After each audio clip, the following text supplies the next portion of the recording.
Can't you just call the government and have them turn the storm off for a few hours? In the States, they have technology for this.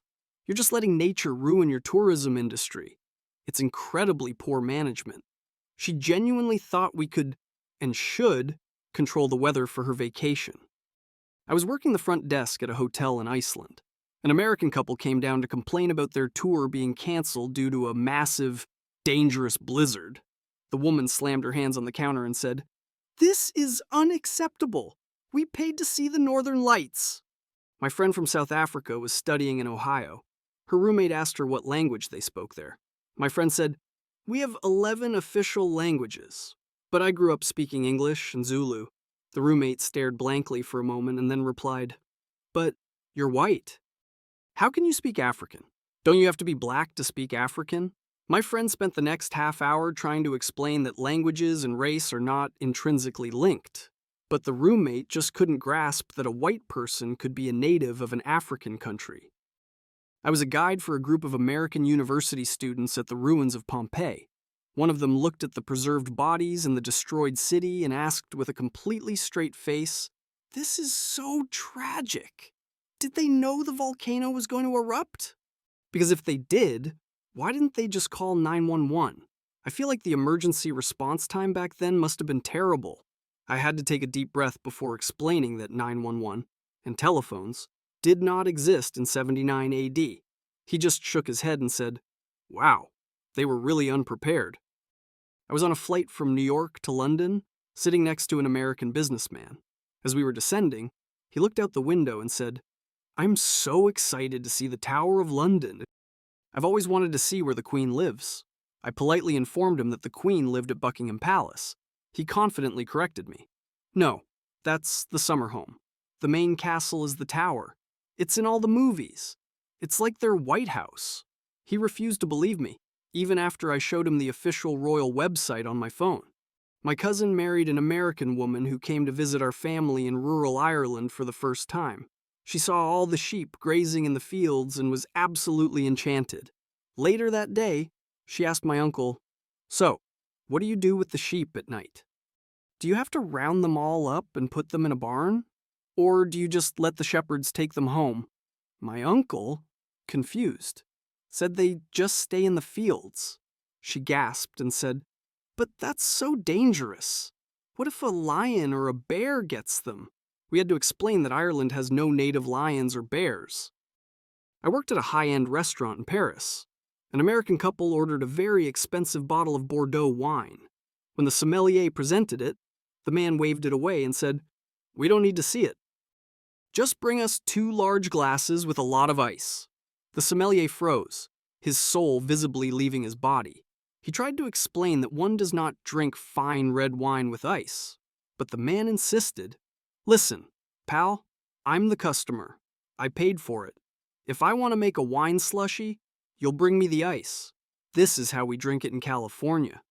An American exchange student at my university in Scotland was trying to buy a train ticket to London. He came back from the counter looking furious. He told me, "The guy at the counter is trying to rip me off. He's charging me in pounds." I told him I'm American and I want to pay in real money, in dollars. But he said they don't take them. Can you believe that? It's like they don't want our business. It's the most anti-American thing I've ever experienced.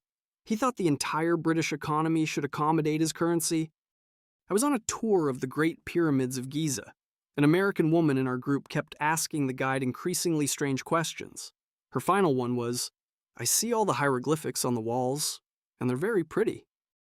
But where are the English translations? Didn't the ancient Egyptians think to carve the English version underneath so that future tourists could understand it? It seems very short-sighted of them not to have an English option. It's just not very user-friendly." My sister was a cashier in a Toronto grocery store. A man with an American accent came through her line and was shocked when his total came to $28.50. He said, "Whoa, hold on. I only got a few things. Why is your tax so high?" My sister explained that the price on the shelf includes the tax. He got angry and said, "That's the stupidest thing I've ever heard. How are you supposed to know how much you're actually paying? In America, we have freedom.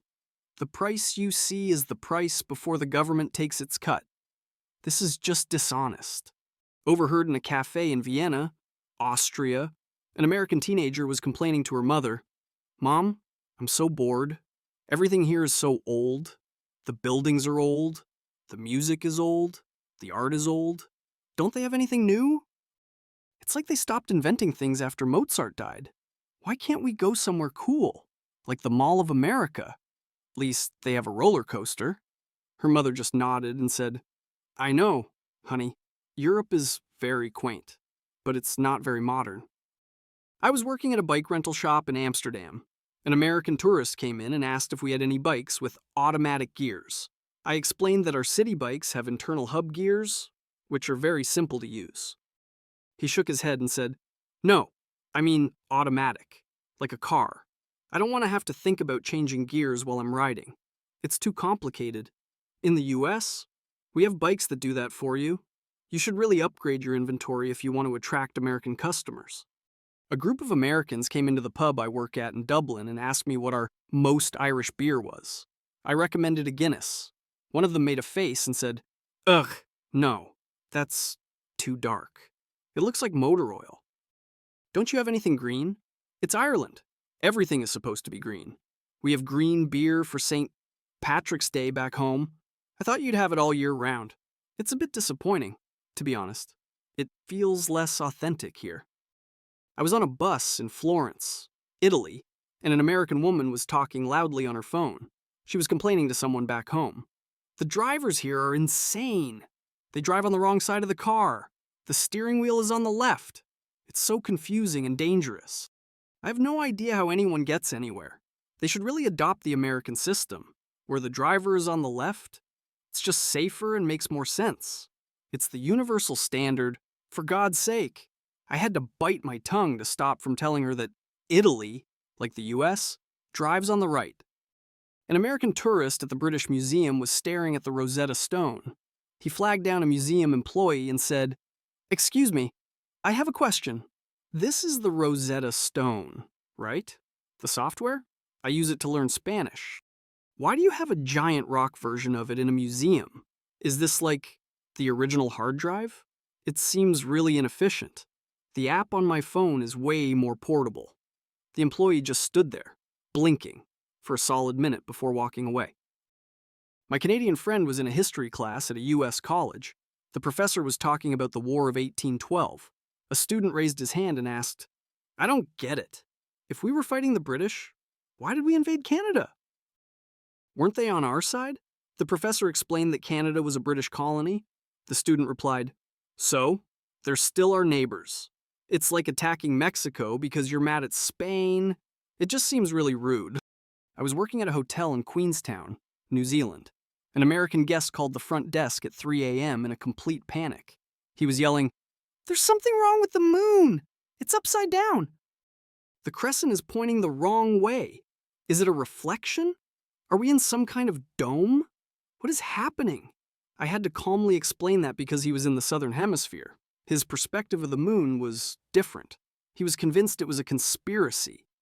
An American couple on their honeymoon in Thailand were at an elephant sanctuary.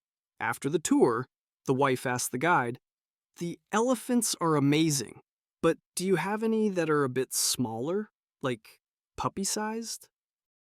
I'd love to get one to take home, but a full-sized one won't fit in my apartment. I saw a video on Facebook of a tiny elephant, so I know they exist. We're willing to pay extra for a miniature one." The guide had to explain that miniature elephants are not real. I was on a train in Japan, and the conductor came through to check tickets. An American sitting across from me showed the conductor his passport. The conductor, confused, asked for his train ticket in Japanese. The American just said, louder this time, "American passport." He then turned to his friend and said, "They have to let you ride for free if you're American. It's part of the treaty after World War II. He's just pretending not to understand." The conductor eventually had to get security to escort him off at the next station. A student in my international politics class at the London School of Economics genuinely believed that the United Nations headquarters in New York was sovereign American territory.